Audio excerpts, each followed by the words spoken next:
Well, hello everyone. This is Fadi, and I want to welcome you back to our video series on the intentional mistakes when it comes to Quranic translations. And so far we've called it the 40 Quranic translation lies, and the reason for that is that those translations, when read, sometimes they do not really reflect what the Arabic word might have meant.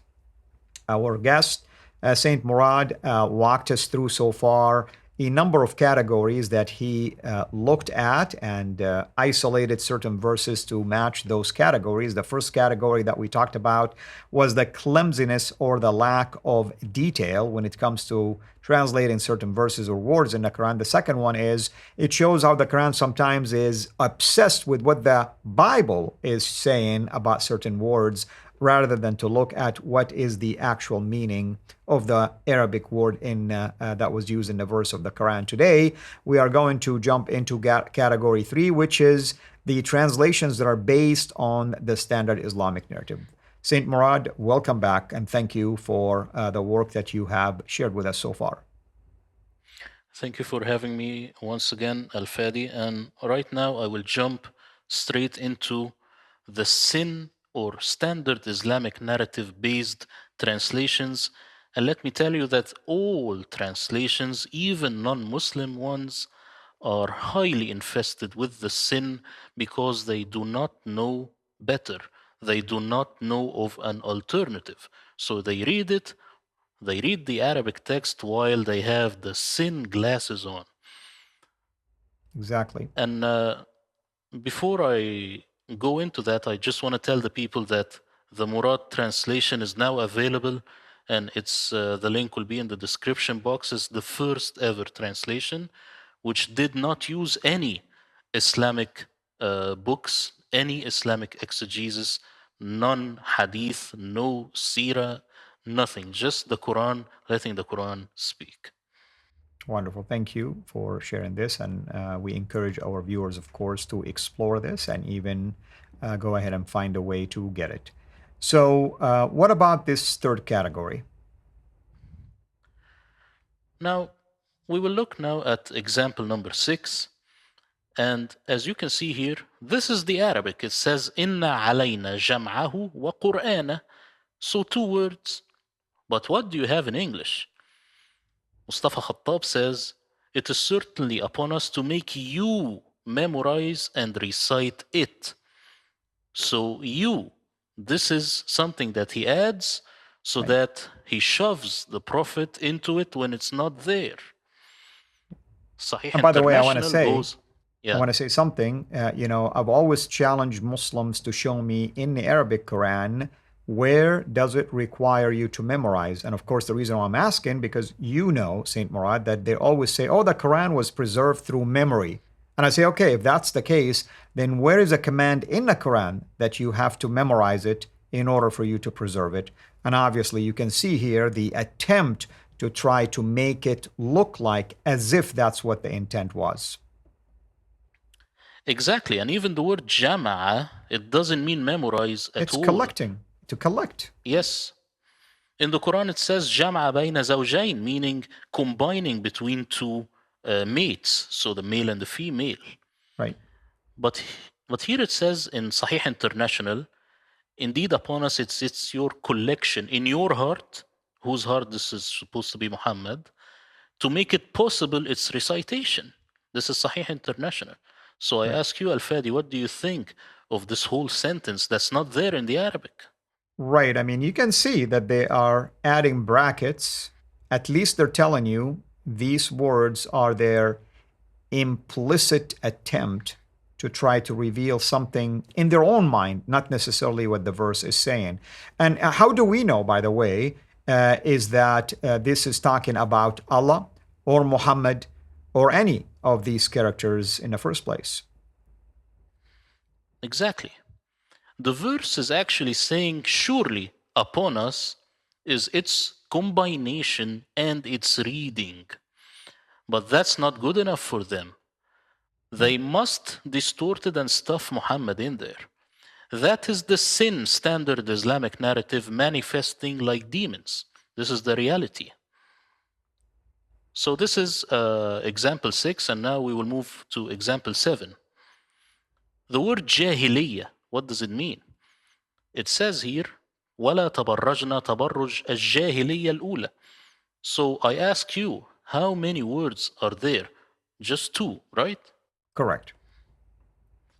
But here it says pre-Islamic ignorance. It adds the word pre-Islamic. And here Abdul Halim says the pagan past. So he ruined it even further. He chose a totally different word. The text is saying the first ignorance, meaning the first state or condition of ignorance, not an era. So here, al-Jahiliya, Mustafa Khattabi says pre-Islamic ignorance, and then he adds this massive footnote and he talks about the pre-Islamic ignorance. Right. Why do they add pre-Islamic ignorance?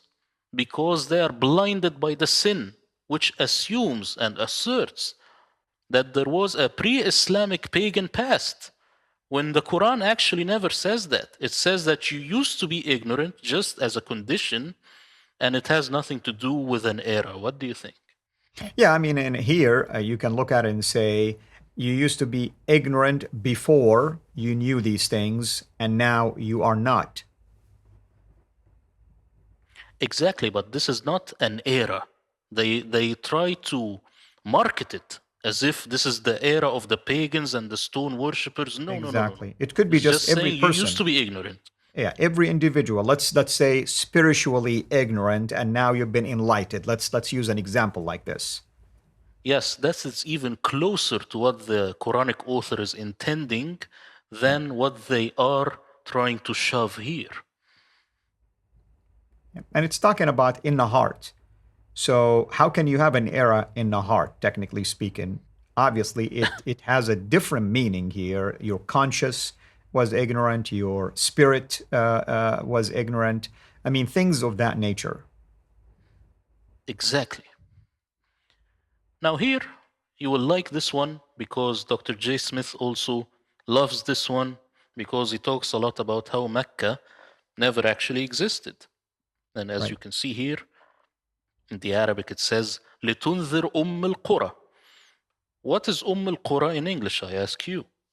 Well, it's the mother of all towns, maybe if you want to translate it literally. Okay, then, as you can see here, Mustafa Khattab, he says, the mother of cities, an honorary title given to the city of Mecca. This is Mustafa Khattab. Right. And Sahih International, it says mother of cities, i.e. Mecca. Right. And Osmani says, i.e. Mecca. And Hilali and Khan, they say mother of towns, i.e. Mecca. The sin standard Islamic narrative made them do it. Reality is, this is for the English speakers, there is no Mecca in this verse. It says That's the right. mother of settlements. Yeah, and Right? we don't know. I mean, if it's referring to geographically speaking, how do we know that this is referring to Mecca? What if it's referring to a completely different city or town when it was allegedly revealed? Yes, and a lot of quality research is being done now, and the closest understanding is actually this is the mother of settlements, i.e., Jerusalem. So the question is, why would you, as a translator, lock the English speaker into the cage of the sin standard Islamic narrative? Yeah, because This is the question. Exactly. You have to make the Quran look like it is supporting whatever the standard Islamic narrative that was revealed a couple of hundred years later is saying. So it's almost like reverse engineering when it comes to that. Exactly. Now here, more shoving of Mecca. It says here in the Arabic, إن أول بيت وضع للناس للذي ببكة. So I ask any English speaker, you do not need to know Arabic. You just need to have a set of ears. What do you hear? Do you hear Mecca or do you hear Bakkah with a B?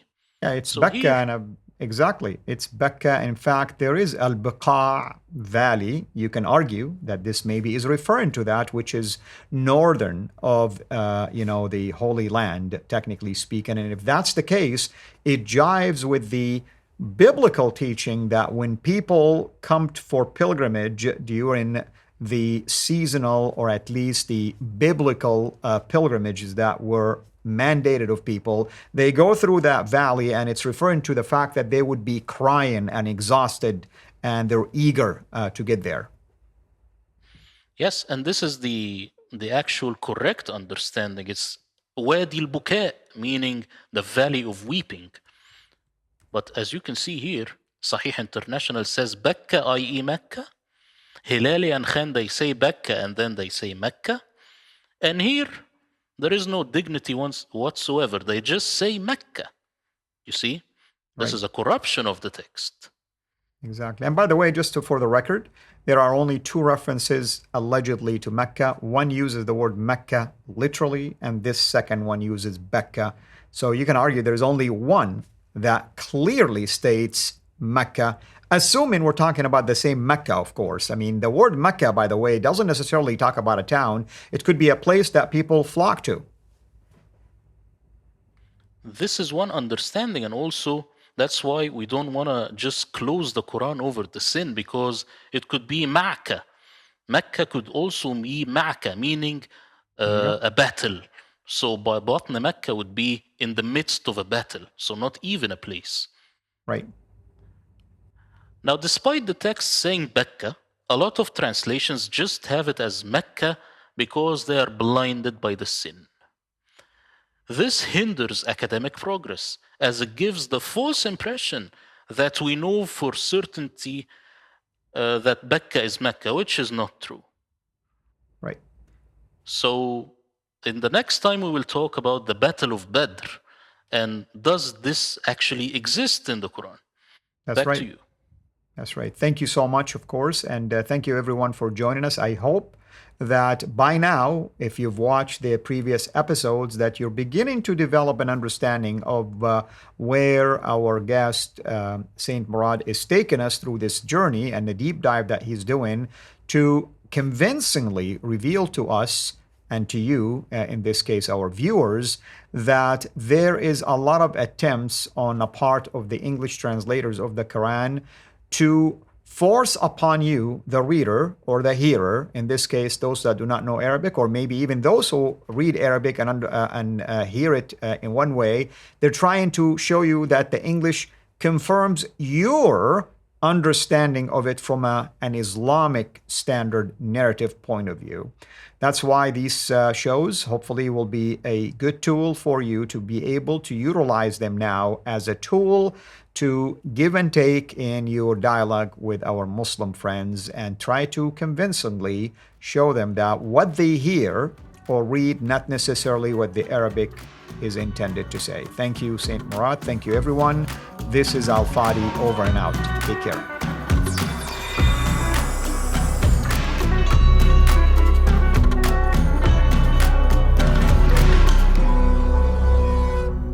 Thanks for watching. Please like, subscribe, share, and comment. And ring the bell so you will be notified when we release new content. Our mission is to reach Muslims with the gospel of Jesus Christ and help Christians engage with their Muslim neighbors.